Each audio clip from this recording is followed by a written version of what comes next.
Good morning. Let's begin your math lesson review for 11-16.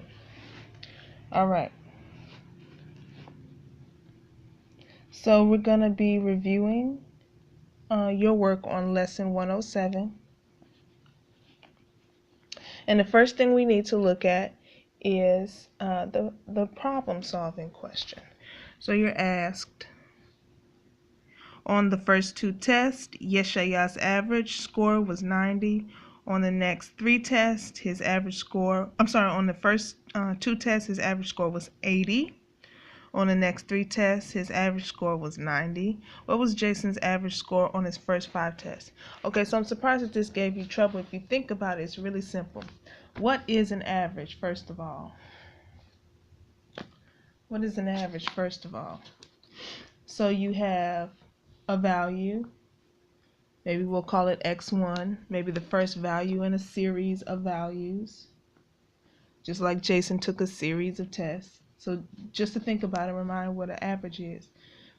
Maybe I have a series of values, x1 plus x2 plus x3 plus x4, and these are the first, second, third, fourth values in the series. Now really I could have infinity number of values in the series, but maybe in this series I only have 4 values. And so I know to get the average of that, I would add these together and I would divide that sum by the total number of values in my series to get the average. So when you're told that Jason took 2 tests and that the average of that was 80, and then he took 3 more tests and the average of that was 90, well, what does that mean? That means that there was a test 1 and a test 2 that was averaged together to equal 80. That means that there was a test 3, a test 4, and a test 5 that was averaged together to get what? 90. Now, if we want to know what was the average of all 5 tests, also think about it, Yeshaya. Shouldn't then, if we know that test 1 plus test 2 divided by 2 equals 80, then shouldn't that mean that 80 times 2 will equal test 1 plus test 2?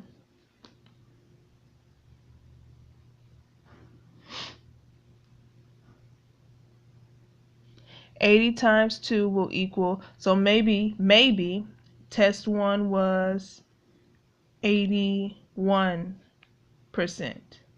Maybe it could have been any 2 numbers that average together to 80, but maybe test 2 was 79%.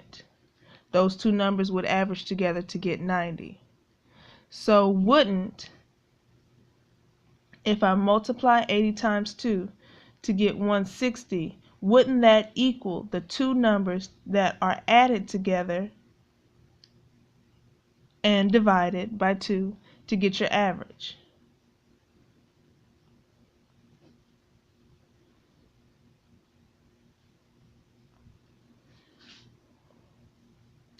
So anyway, and the same thing is, I could show you the same thing for this group of values. So what you should think about, what should come to mind when you think about what an average is that you can multiply your average times 2 to find out what the sum of these 2 numbers is. Again, you can multiply your average times your dividend. Is this dividend? Divisor, dividend? I think that's right. You can multiply your average by your dividend, the number that represents how many values you have in your series, and that will equal the sum of the numbers in the series, like I just showed you. Okay, so if you want to know what is the average of these 2 tests, so it wouldn't be sufficient. I'm sure you know it wouldn't be sufficient to average 80 and 90 together. That wouldn't work, because there was 3 tests that averaged together to equal 90, and there was 2 tests that averaged together to equal 80. Perhaps if there was 2 tests that averaged together to equal 80 and then 2 tests that averaged together to equal 90, then you could take the average of these 2. But there were more tests that averaged to equal 90 and 1 fewer test that averaged together to equal 80. Okay, so this wouldn't be the way to go. I'm sure you know that. The way to go would be to take your 80 and multiply that by 2. First off. And then take your 90 and multiply that by 3. Now what you have is the sum of T1 and T2 and the sum of T3, T4, and T5. You have T1 plus T2 plus T3 plus T4 plus T5. Okay. That's what this is.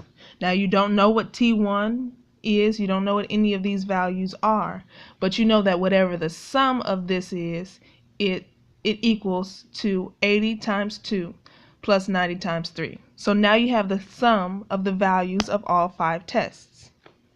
And then you can go ahead and divide that by 5 and get your answer.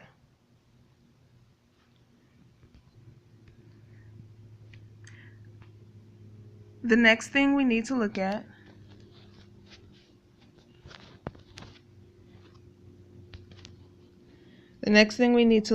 is lesson practice, part B.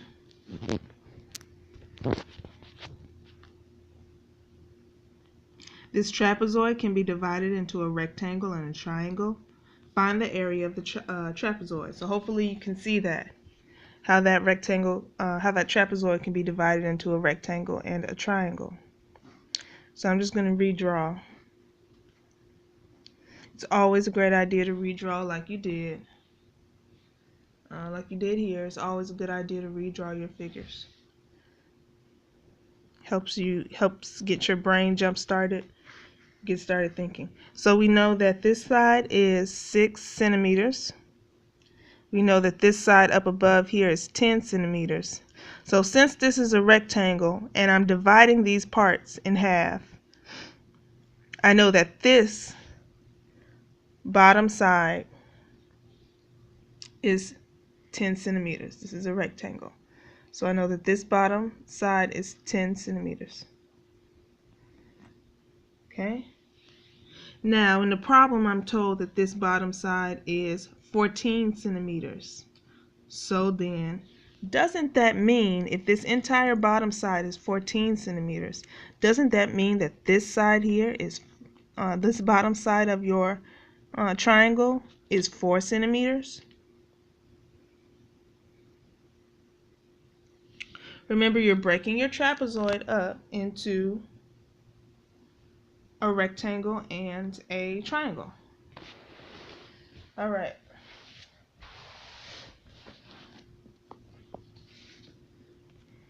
So now you're going to add, essentially you're going to add the area of a rectangle plus the area of a triangle to get the area of a trapezoid.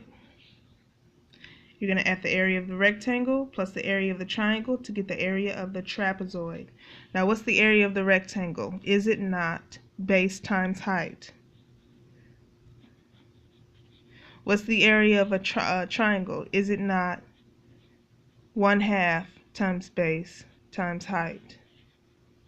Okay, now let's plug in what we know. For the rectangle, base is 10 centimeters, height is 6 centimeters. For the triangle now, base is what? 4 centimeters. Should be a plus. 1/2, base is 4 centimeters. And the height, okay, I didn't relabel it, but when you when you break your trapezoid up into these two shapes, pay attention, observe the fact that this side is 6 centimeters, so that lets you know that this side of the triangle is also 6 centimeters. Okay, this is the right hand side of the rectangle, but it's also the height of the triangle. So your height is 6 centimeters. 6 centimeters. Okay. And that's what you'll use to get your final answer. All right, I think that's about it for lesson 107. Hope you have a fantastic math class.